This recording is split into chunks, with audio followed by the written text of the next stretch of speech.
as I say, we are in Ecclesiastes chapter 11. I got as far as verse 3, which I think it was 2 or 3 full verses I managed to get through last time, which is, this is good for me. It's good progress. I feel good about this. So we'll read a bit of it, 11 here, starting in verse 3, and then we'll talk about that, and we'll see how far we can go when we discuss things.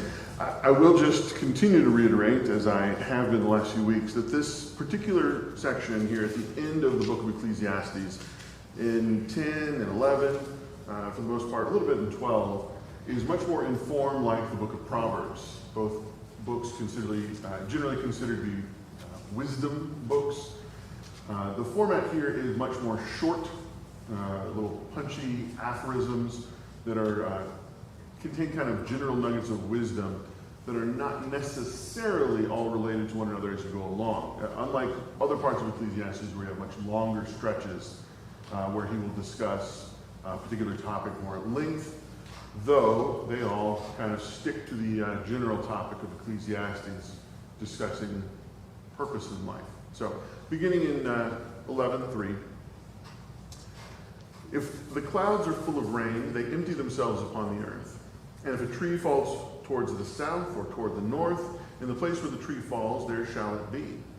He who observes the wind shall not sow, and he who regards the clouds shall not reap. As you do not know what is the way of the wind, nor how the bones grow in the womb of her who is with child, even so you do not know the work of God who does all. In the morning sow your seed, and in the evening withhold not your hand, for you do not know which shall prosper, whether this or that, or whether they both shall alike be good. Truly the light is sweet, and a pleasant thing for the eyes to behold the sun. Yea, if a man lives many years, let him rejoice in them all, but let him remember the days of darkness, for they shall be many. All that comes is vanity. Rejoice, O young man, in your youth, and let your heart cheer you in the days of your youth, and walk in the ways of your heart and in the sight of your eyes. But know that for all these things God will bring you into judgment, and remove sorrow from your heart, and put away evil from your flesh, for youth and the dawn of life are vanity.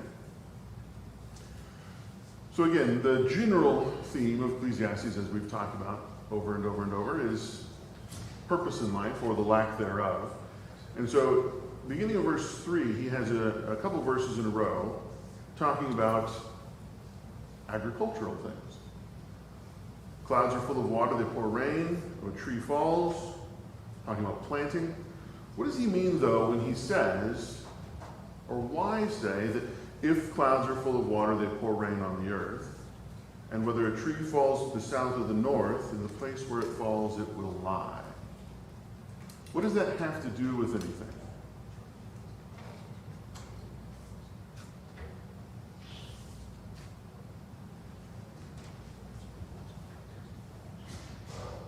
Possibly about how we don't have control over these things. I think that's right. I think that's largely right, that there is a lack of control in these matters. We don't control whether or not it rains. Right? That's the old joke, of course. Everybody talks about the weather, but nobody does anything about the weather. Well, of course we don't, because we can't. We have no control over this. In the same way, it's the second part of that with the trees. This reminds me of the famous, what is it called? Zen koan, right? Maybe this is apocryphal and it's not really one of those things that exists in Zen. But if a tree falls in the forest, does it make a sound?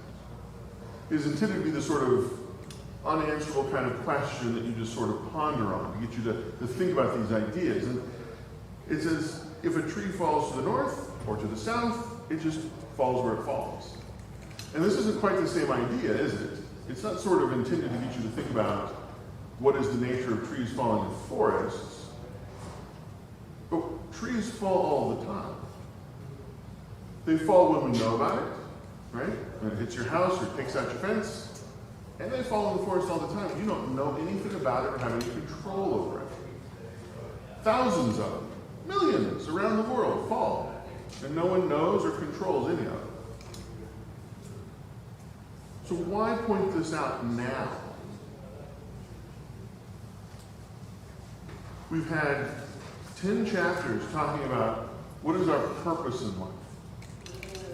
Is there meaning to be found in the things that we do and the things that we say? say, so why talk about trees and the rain?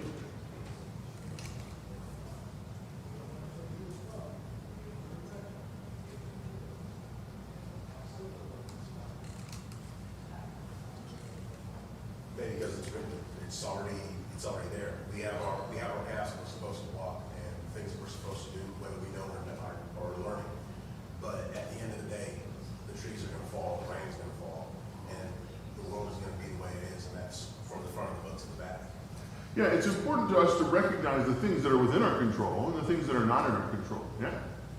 That there are things that we are responsible for, the things that we must do, and there are things that we have no power to alter. And it is important to understand what those distinctions are. Yeah, very much. Yeah. Last week, we were talking about cast your bread upon the waters.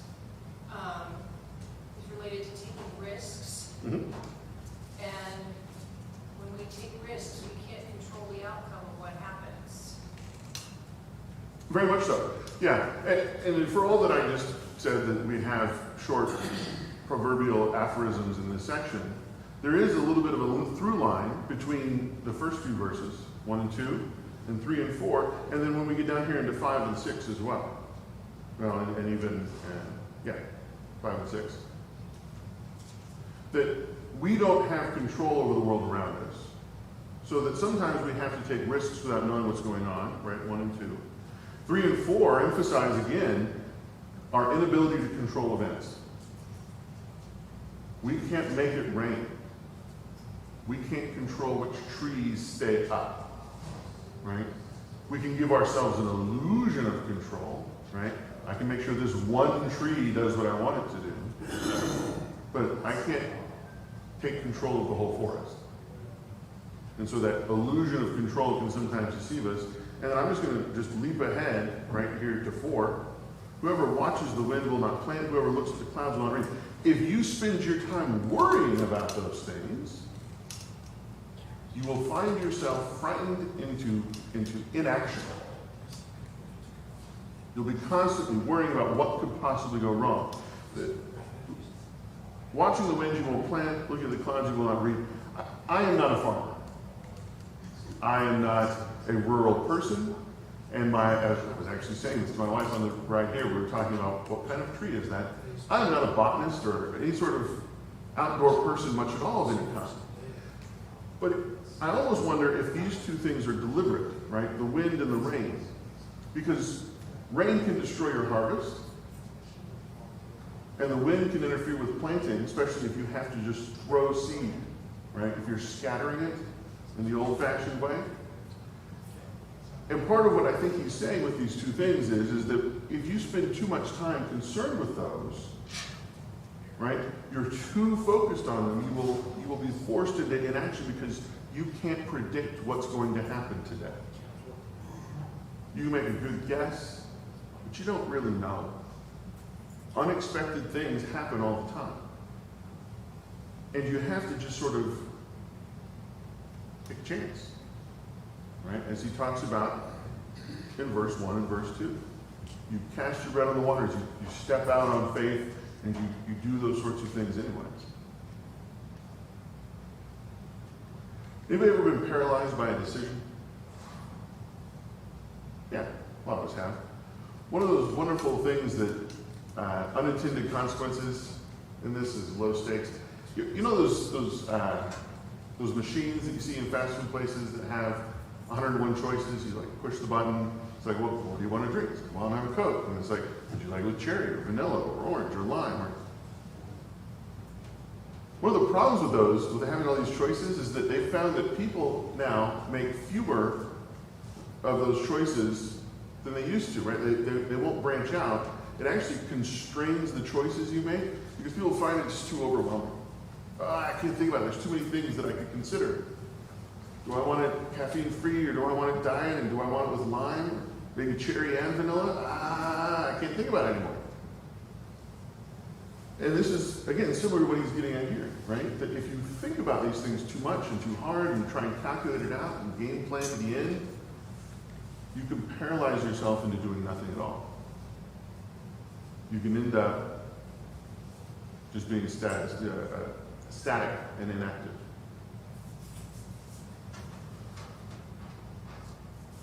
I do like the part about the trees as well. There's just something about the tree metaphor that just really appeals to me. I don't have anything else to say about that, but I want to say it's very pleasing. Other thoughts, comments about this? 3 and 4 specifically? I don't want to cut anybody off. We're going to carry this thought on here in 5 and 6. But... Yes, sir? Well, it says here too, you do not know the activity of God who makes all these things. And so maybe there's a lesson here that, a lot of things happen that we don't like or that we can't control. But I think in all those things, we have to maybe just trust God. He knows you better than we do. Yeah, this is an excellent segue into 5. Yeah, that in 5, he talks further about our own ignorance, right? We don't know the path of the wind. We don't know how the body is formed within the womb. Now, you could argue with these specific examples and say, well, we know a lot more about that now than he did then, right? We have weather patterns, we understand the jet stream a bit more, and we know more about embryology. But that's missing the point, right? This is not intended to be taken strictly literally, but as an example, that there are things that escape your knowledge. How does that work exactly? We don't always know, and we can't know all of them. And here, after a very long time of going almost without any mention of God within the book of Ecclesiastes, we finally get some of that being introduced here at the very end. Ecclesiastes, as I mentioned before, is an excellent book for someone to study who does not yet believe in God. Because it speaks to the truth about life that anyone can apprehend simply through living.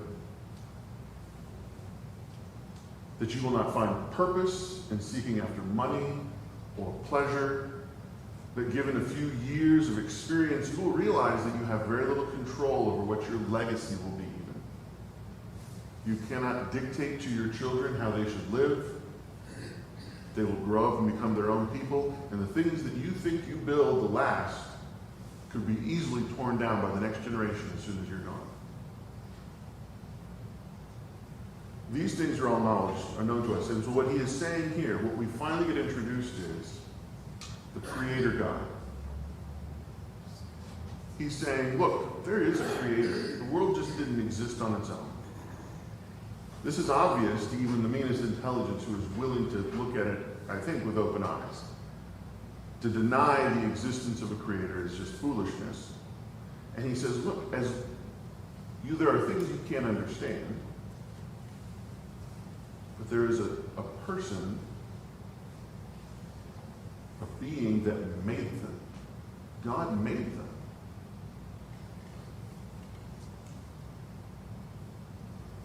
What is the analogy then, or the connection that he draws between these two ideas? There are things that we cannot understand, and yet there is a Creator God who has made them all. I'm sorry? Trust. Trust, yes. But trust in what? Trust in God, yes. I have one more thing that I'm really looking for. And I'm sorry, this is the annoying thing that all your teachers have done all your life. We're looking, that's not quite what I mean, come on. Trust the unknown. Well, trusting the unknown, but trusting that God has control over that which you do not understand. Yeah, exactly. That when God has made these things, we cannot understand what his plan for us is any more than we fully understand the world he has made. It's such foolish hubris, that overweening pride that leads to our destruction. Hubris, the Greek word hubris, meaning that you can believe in something too much to the point where it destroys you. It is hubris to think that we can understand why God does things just as much as it is hubris to believe that we can understand and control the world around us. He says, you can't understand the world you live in, nor can you control it. Why do you think that you can understand exactly what it is that God is doing? It's ridiculous. It's It's ridiculous. We cannot understand. So you cannot understand the work of God, the maker of all things.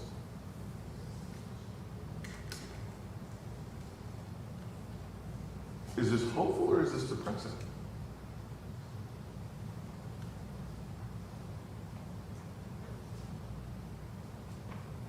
Depends on if you believe in and trust in God or not. So that's true. Depends to the degree to which we believe and trust A Him. good, loving God. Okay. A benevolent God.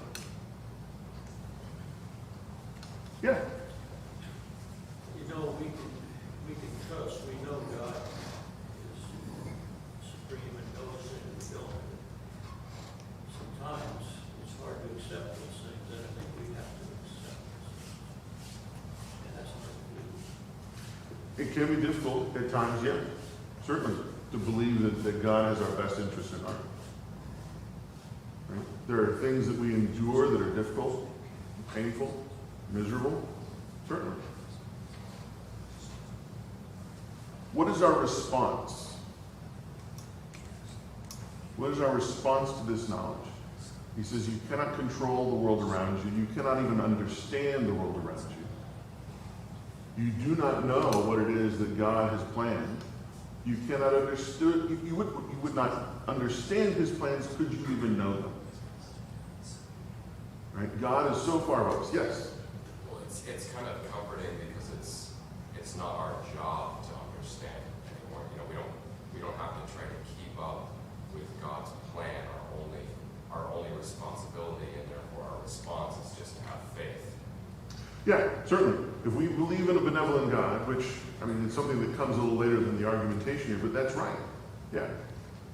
That we can let that go and have that be outside our control. It can be a very freeing thing to not to have to be in control of those choices. Anybody that's ever been in charge of anything can understand how stressful it can be to be responsible for making decisions. What's the best thing to do? And you raise those stakes, right? You have kids, or you're responsible for someone else's life in some way, right?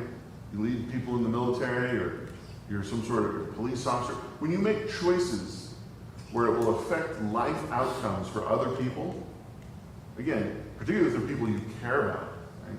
Children or whatever, it's a difficult and dangerous and awe-inspiring kind of thing. And it is such a relief in some ways to understand that we cannot be fully responsible for all of these things, that God has plans and purposes that we cannot understand.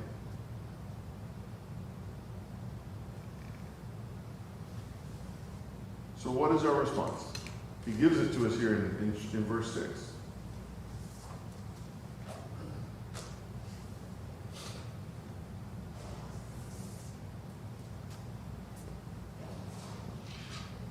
Yeah.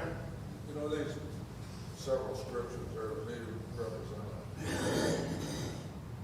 situation that describes a lot of what goes on in life. And, you don't know what's going to happen, what's going to happen is going to happen, whether you have anything to do with it or nothing to do with it or know anything about it or not.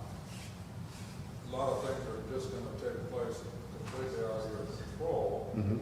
And if you look at everything, perhaps take the guy that considers going into business, some kind of business, and if he considers all of the different possibilities that can occur, if he looks at all of them to the point of where all the negative potential that is out there adds up in a way that if he assumes that that very possibly could happen, he will never start a business, he will never get going. And it's for sure that nothing's gonna take place that's productive. If you don't move, if you don't do something, if you don't act, you're not gonna accomplish anything. Mm-hmm. He says to get up and sow the seed.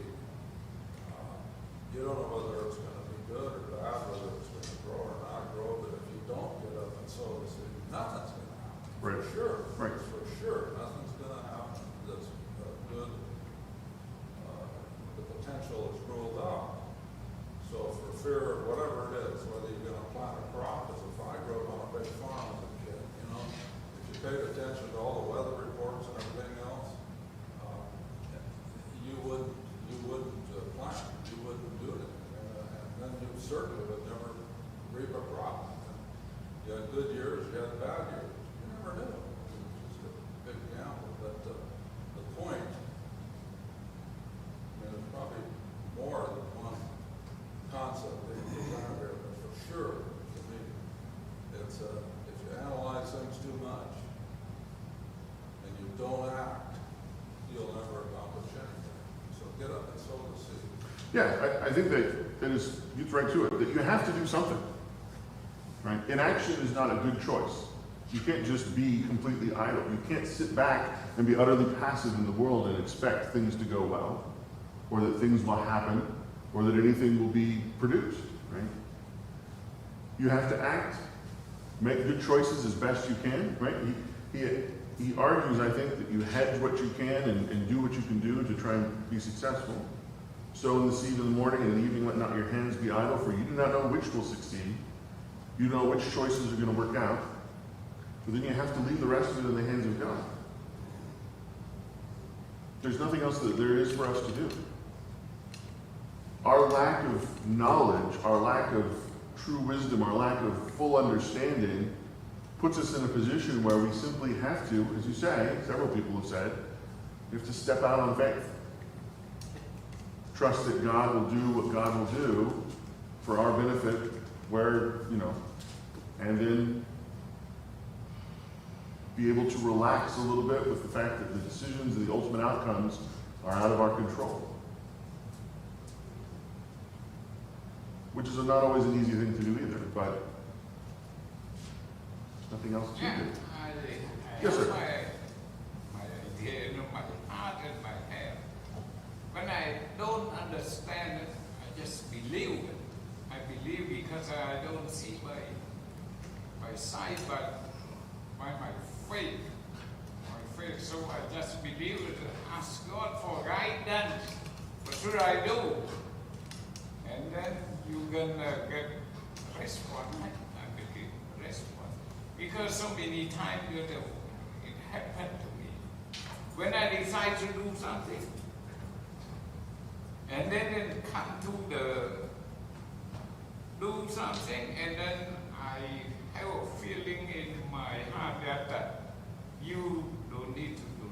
You need to do it the way that you feel by that time. Because I believe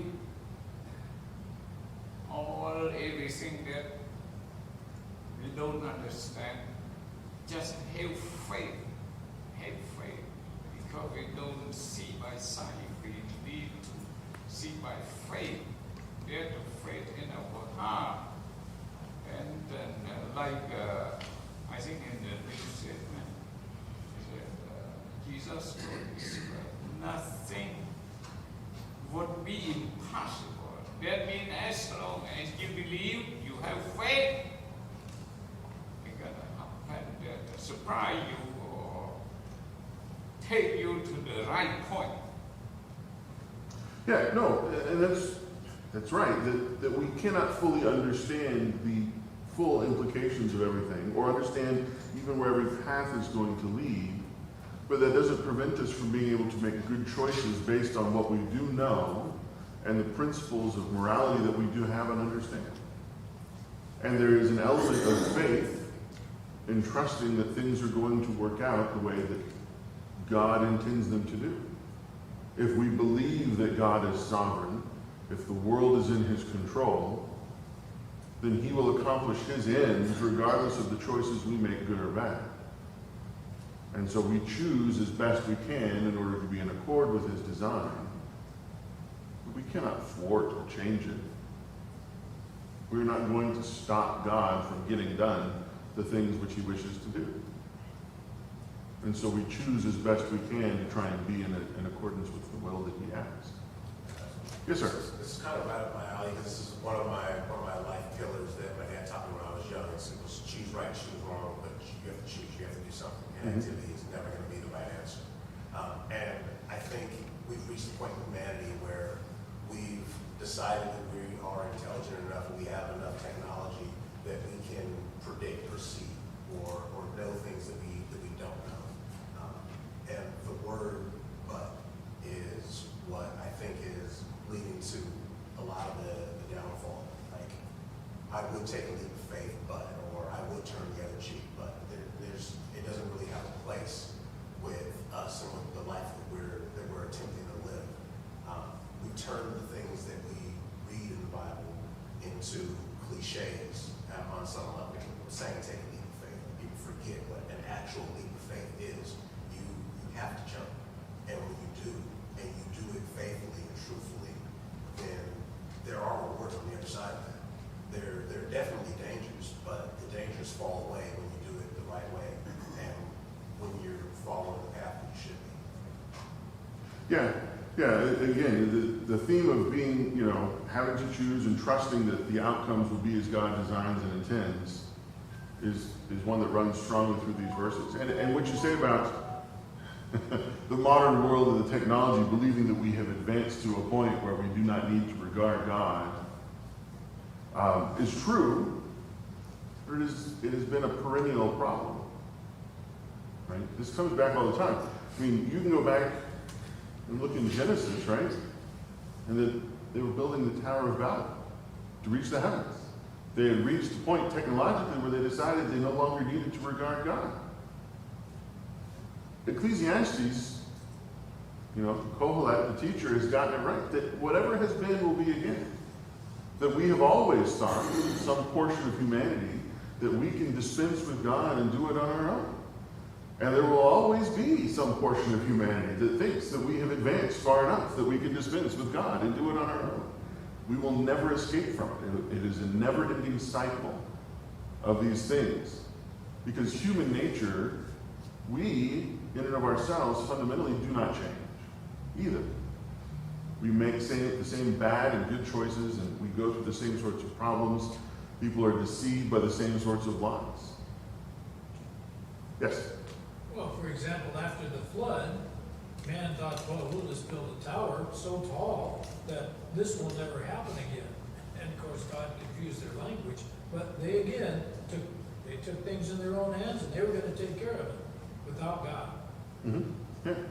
It's, again, one of the theme of Ecclesiastes. You go back right to the beginning of the book, and he talks about this. He says, everything that has happened under the sun is something that has happened before, and it will all happen again. There's nothing new. Everything just goes in a big circle. Right? It may have a slightly different veneer on it to try and fool you into thinking it's something new, but it's the same old thing all over again. Same old thing. All right. There is a shift in topic. I don't want to cut anybody off if we've still got something that somebody wants to say here. We talk a little bit about the shift here, talking about your life, the life that we lead. All right, well, moving into 7, he talks about how pleasant it is to be alive. Light is sweet and it pleases the eyes to see the sun. And then 8, however many years a man may live, let him enjoy them all. But let him remember the days of darkness, for they will be many. Everything to come is meaningless. So we have a contrast between light and darkness, 7 and 8. He says, enjoy the life that you have, because it will end. What does he mean by that? I mean, we all know, right? Don't we?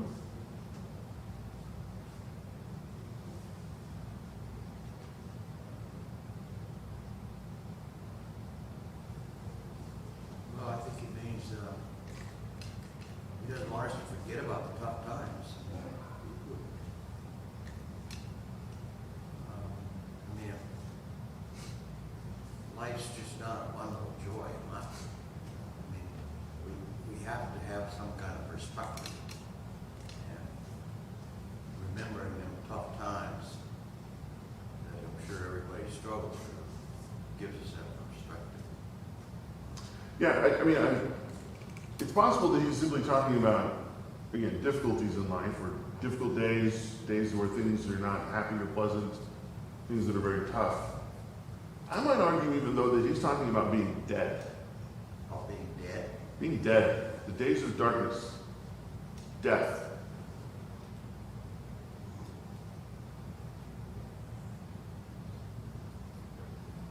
However many years a man may live, let him enjoy them all, but let him remember the days of darkness, for they will be many. You're gonna be dead for a lot longer than you're alive. This is very true. This is true of all of us. We will all be dead much longer than we will ever be alive. Do children understand death?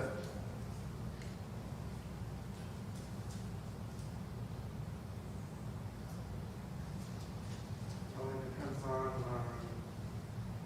their parents or guardian to tell them that, or some sort of group or. I probably phrased that poorly, but that's kind of what I'm getting at, is that you have to explain it to them. Yes. My wife is wanting to disagree with me. Go ahead. Well, I think that some children understand death because if they're young and they have a family member die, Yes. then they're a lot more aware of what can happen. Yeah, I probably phrased that question very poorly. Which is to say that we do not have an innate understanding that comes with our existence. We learn about it in some way, yes. Some of us learn earlier than others, right? Family members or even pets, right? Die, and then we have this realization that life just doesn't go on forever. And I've talked about this before, possibly in this where we've studied Ecclesiastes, certainly at least at some point, that death is not a natural and intended part of our existence. Right? If you go back to Genesis and you read the story of Adam and Eve, this was not what God intended. Right? That it is a consequence of sin. It is not a good thing. Now there is redemption. This is kind of a bonus tie-in with today being Easter, right? There is a redemption of death, a defeating of death that comes through Christ. But death itself is not good. It is a consequence of rebellion against the plan of God. And it is something that all of us deserve, and we will all in some measure experience unless Christ comes again before our time. But when you look at it again, as most of Ecclesiastes is, from the point of view of someone who does not know God, this is a stark and important reminder for them. Enjoy your life while you have it, because it doesn't last long, and death is forever. If you die apart from Christ, there is no end to this. There is no light at the end of the tunnel. There is no saving grace. There is no joy to be had. Dennis, were you going to... Well, in the story of the rich man and Lazarus, the rich man says, eat, drink, and be merry, for tomorrow you die. So that was his whole purpose, was just to enjoy what he had now, because he didn't see anything beyond death. Yeah, and we have the hope a little bit given here in Ecclesiastes to say that we need to follow the laws of God. That if we obey God, right, that this is the thing for us to do with our lives. But to point out to someone that the days of darkness are coming and they will be many, is a stark reminder that the life that you have is a gift. We need to enjoy it while we have it. However many years you have, try to enjoy them all. But don't forget, let them remember the days of darkness. Everything to come is meaningless. This is the NIV, and we've talked about this a little bit before. Older translations will render this as vanity. Everything is vanity. It can also be rendered as vapor or mist, a thing that is there and is insubstantial and gone quickly. but it is going away. Apparently, no, I'm still good. Okay. Thought I was behind my time. What he's saying is that there is nothing that you can do to affect things once you have died. We have one life to live. We have one experience to have. And when it is gone, it is gone. And everything after that is insubstantial. We cannot affect our outcomes once we have died. We cannot change our lives. We cannot affect our destination. This is it. We have one go round and we better make it count as best we can. All right, I need to stop and sum up. We're starting to get children in here. Any final thoughts or comments on this? We'll carry this theme on here in verse 9 down through 10 next week, certainly. But any parting shots for anyone? There's actually time. I left time. You got a couple minutes. You want to register complaints. This is your big week for complaints about the class. Anyone? I usually run long and don't leave time for that.